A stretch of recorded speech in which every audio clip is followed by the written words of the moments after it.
Rituais com 7 peles, o tinhoso, magias e feitiços nos vem à mente quando pensamos em bruxas.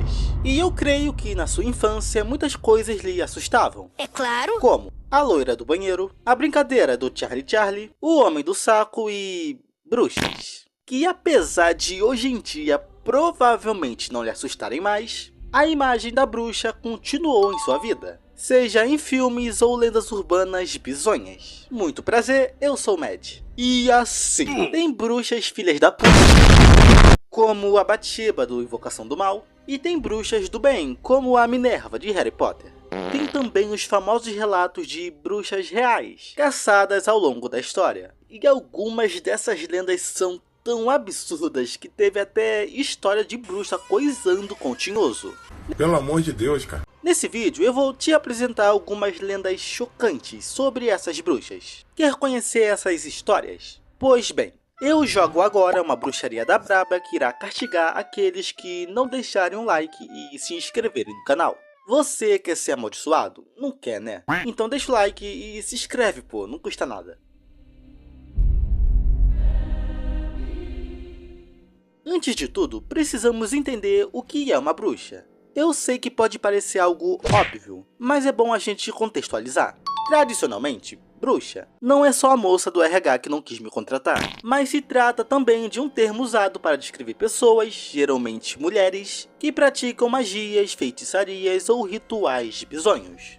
Na Idade Média, acreditava que as bruxas tinham poderes sobrenaturais, obtidos por meios de pactos com forças malignas, especialmente com o tinhoso e com o cão. Hoje, porém, o termo tem muitos significados, e podem indicar desde a figura mitológica ou folclórica, e até mesmo praticantes de versões modernas de bruxaria, como na Wicca, que nada tem a ver com o satanismo.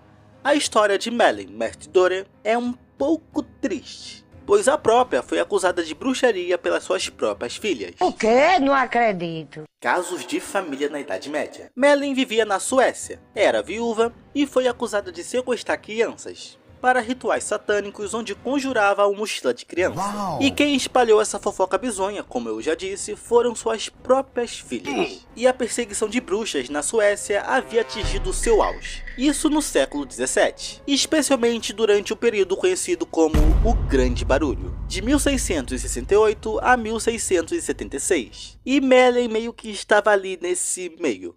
Aconteceu que sem muitas provas e com argumentos tirados do boga, Mellyn foi queimada viva em 5 de agosto de 1676. Meu Deus!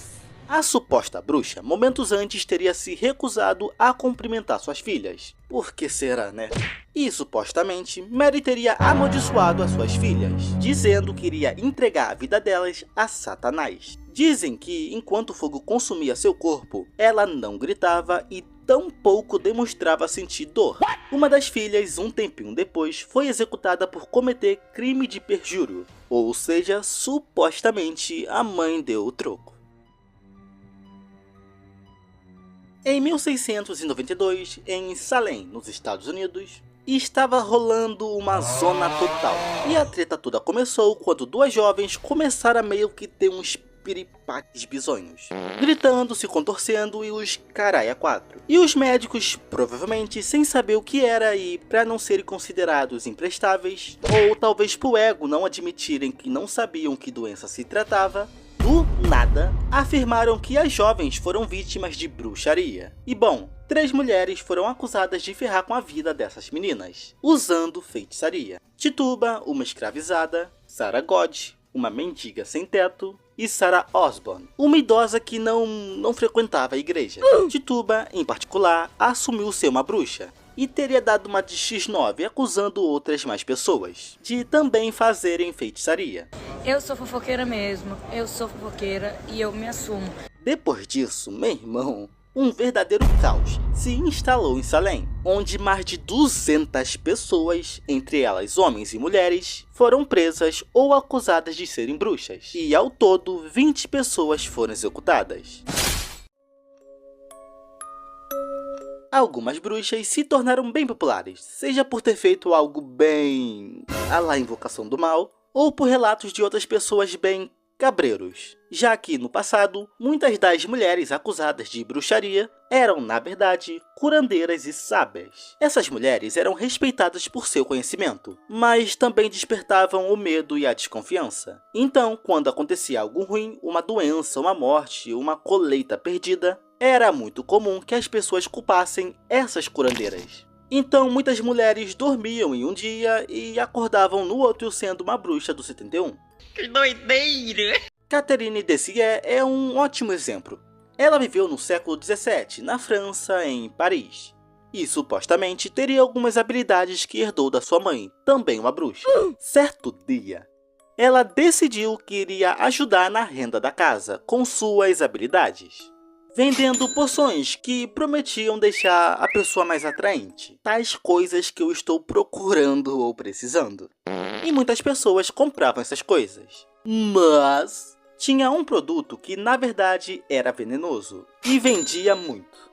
Ela também, segundo relatos, fazia uma espécie de ritual satânico bizonho chamada de Missa Negra. Mas a casa caiu para Catherine, pois as autoridades perceberam que muitas pessoas estavam morrendo envenenadas. E como ela vendia esses produtos, ela foi em cana e, de quebra, acusada de bruxaria. E depois de muitas sessões de tortura, ela admitiu ser uma bruxa e ser serva de Satã. Ela foi queimada viva e virou churrasco em uma praça pública, em 22 de fevereiro de 1680, em Paris. Vamos falar de uma bruxa que supostamente deitou e rolou com o cão na cama e fez um zaiaiaiui. Lilia Zadier foi uma senhora que viveu no século XVIII. Ela era muito, mas muito velha e muito pobre. E para ferrar mais ainda a vida dessa senhora, eis que surgiu o ser mais satânico, mais monstruoso e o mais estúpido: a vizinha fofoqueira. Lírias estava de boas quando, do nada, sua vizinha a acusou de ser uma bruxa e de ter invocado o diabo. No depoimento dela em um tribunal, ela disse que Forunfou, que literalmente teve relações íntimas com o diabo, obviamente chocando as perucas de todos. Mas calma. Lilias foi submetida a semanas de privação de sono e interrogatórios intensos. Naquela época, acreditava-se que o pacto com o diabo incluía obrigatoriamente um componente sexual, e os inquisitores frequentemente colocavam essas palavras na boca das vítimas, e usando torturas obrigavam as pessoas a falarem isso. Ou seja, ela disse que fez sexo com o diabo, provavelmente sendo torturada. Lilias morreu na prisão, antes mesmo de ser queimada. E o que torna o seu caso famoso, além do boato que ela teve relações com o diabo e tal, é que uma enorme pedra de arenito foi colocada sobre seu túmulo. E acredita-se que os moradores fizeram isso para impedir que ela ressuscitasse em busca de vingança. Essas mulheres acusadas de bruxarias, como Lilias, eram em sua vasta maioria mulheres perfeitamente comuns, que tiveram a infelicidade de viver em uma época de paranoia religiosa e crises sociais. E o que hoje entendemos como bruxa era, na verdade, um rótulo aplicado a mulheres que ocupavam certas funções ou posições na sociedade. Mas graças a Deus, pessoas burras saíram do poder e a sociedade amadureceu, acabando com essa paranoia de bruxas. Bom, o vídeo de hoje está acabando e eu espero muito que vocês tenham gostado. E eu espero vocês aqui na semana que vem. Até!